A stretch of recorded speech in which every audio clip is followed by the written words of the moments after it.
Là, il y a une chaise là. Oh, et tout le monde ne va pas s'asseoir. Hein. Ah. Ils vont pas tous s'asseoir. Bon, vous inquiétez pas, laissez. Bon, c'est bien. Oui, ils sont jeunes.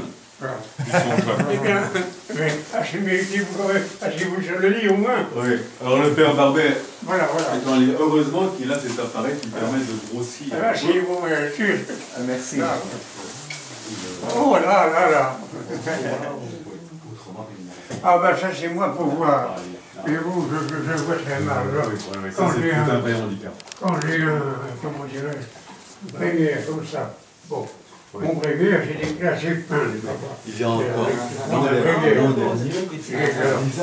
je veux le voir, c'est ça. Oui. Ici, c'est arrêté. Quand je veux grossir mon bréviaire, ça là. C'est pas facile pour le Bon, je rallume ça. Et maintenant, vous allez voir ce qui va se produire dans un instant. Et vous pouvez. Voilà. Très bien. Maintenant, mon écriture est ici. Et voyez-vous que ça devient ça. C'est bien que ce texte qui était pour moi trop fin, je ne pourrais pas le lire.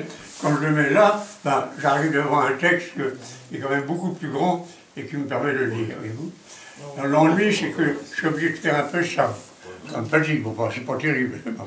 Ça me permet quand même, parce que pour l'instant, ma vue est diminuée. J'ai 100 ans et 8 mois. Alors, les choses vont moins vite, si bien que ma vue est assez diminuée. Ça me gêne pas mal. J'entends mal, enfin, j'entends encore même un peu, et quand on est un groupe, j'entends pas grand-chose, mais c'est la vue surtout qui est diminuée. Alors je me sers de ça. Alors voilà comment je mets la vessie. C'est là qu'on traite ce qu'on veut. Voilà, c'est le bien dire. Alors, moi je l'ai dit l'autre jour, je suis un vieux parisien, j'ai vécu à Paris pendant que j'étais jeune, j'ai été élève à Sergent d'études pendant longtemps, et c'est de là que quand j'ai voulu être prêtre, et bien on m'a demandé où il fallait. Moi je ne connaissais pas tellement de gens, mais je connaissais bien les eudistes, je les aimais bien.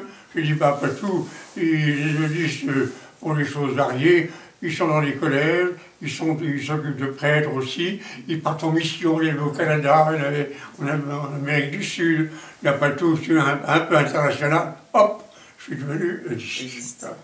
Alors j'étais eudiste, alors j'ai fait pas mal de choses.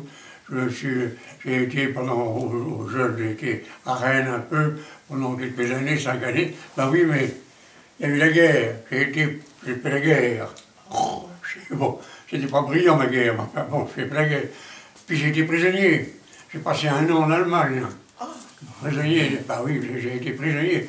Puis alors j'ai été libéré, alors je suis revenu, et c'est là que j'ai eu des occupations en France. Le père prend, à un moment donné, on m'a fait maître des novices. J'étais chargé d'accueillir des jeunes gens qui voulaient devenir prêtres un jour, et c'est moi qui étais chargé de les initier, de leur apprendre à prier pendant 1 an. Alors vous doutez où vous allez aller, je crois bien, bientôt pour voir ce que c'est. Alors voilà ce que j'ai fait. Donc j'ai été dans des collèges, j'ai été dans des séminaires, j'ai prêché des retraites à droite et à gauche. Voilà. Et la finale, comme j'ai raconté aux autres, c'est un peu spécial.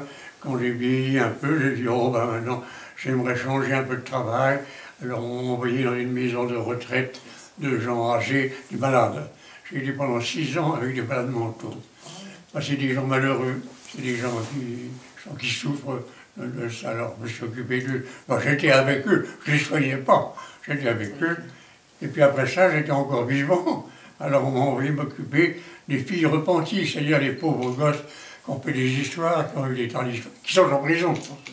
Et j'étais là en prison, à plérimyroliste, pendant 6 ans aussi, à m'occuper de ces malheureuses jeunes filles, qui étaient des malheureuses, qui avaient raté un peu leur vie. Alors, bon, quand on n'a pas d'argent et qu'on n'a pas d'argent et qu'on veut se droguer, on vole, on fait les crétins, on vole, on se prostitue. Alors, ben, très bien qu'il y en a eu qui m'avaient beaucoup stupéfié. Je prostituais plus ou moins. Je lui dis, mais enfin, quand même, qu'est-ce que vous faites? Enfin, c'est quand même, votre corps, il n'est pas fait pour être vendu, quand même. Ah, ben, il y a bien le premier qui me dit ça. Ben, je dis, mais c'est quand même vrai, votre corps n'est pas fait pour être vendu, quand même. Ben, c'est la misère des pauvres gens. Alors, j'ai fait ça pendant 6 ans aussi. Puis alors, voilà. Alors, même maintenant, je suis là, Depuis un certain temps, je ne fais plus grand-chose. Je suis là, je travaille un peu, je reçois des lettres, voilà.